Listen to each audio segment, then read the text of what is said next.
Understanding your Enneagram stance can tremendously impact how you see yourself and those around you. Hey, what's up? This is Evan from EnneagramGift.com, and we're going to talk about the Enneagram stances of each type. The three stances are aggressive, dependent, and withdrawn. And each of these stances refer to a person's social style and how they interact with those around them. These stances are a method or a strategy that help us get what we want or to achieve a goal. Basically, each stance answers the question, when we want something, how do we go about getting it? The first stance we'll talk about is the aggressive stance. Enneagrams 3, 7, and 8 are a part of this stance. Those in this stance become bold and aggressive to get what they want, and they will commonly possess the following attributes. They will exhibit high energy, be full of optimism, remain positive, be enthusiastic, goal-oriented, and focused. However, there can be a downside to this aggressive stance that these types should be aware of. This stance can sometimes lead them to become impulsive without thoroughly thinking things through or considering the consequences. This bold stance can also overshadow their ability to consider how this aggressive nature could be pushing other people away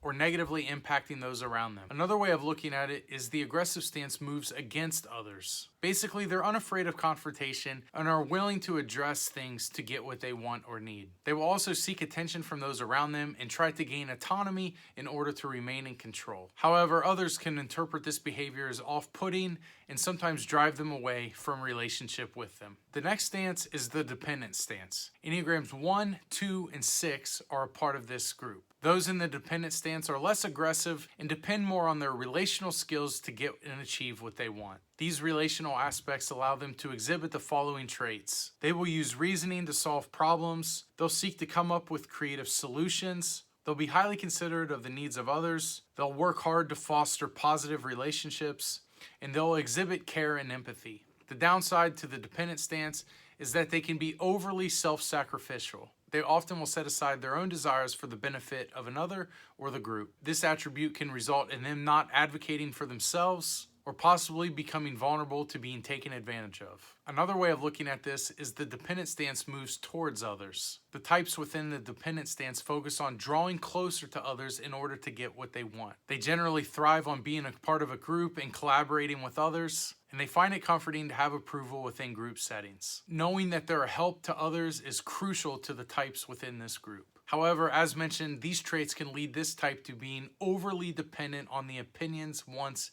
and needs of others. Those within this stance must learn to establish healthy boundaries and to communicate what they need and want as well. The last stance is the withdrawn stance. Enneagram types 4, 5, and 9 are within this group. Those within this stance will gather energy, ideas, and information alone in order to recharge, connect with others, and to pursue goals. These characteristics allow them to bring clarity to their thought and to put together a plan. Those within the withdrawn stance will exhibit the following attributes. They're often very insightful, clever, curious, very knowledgeable, witty, and self-aware. However, those within the withdrawn stance can struggle with connecting with others and building healthy relationships. They may crave and want others to notice them, but are often too reluctant to go out of their way to engage. And this need to withdraw can often lead them to becoming too self-reliant and lacking involvement in their relationships. Another way of looking at the withdrawn stance is that they move away from people. Notice the subtle differences. As the aggressive stance moves against people, the dependent stance moves towards people,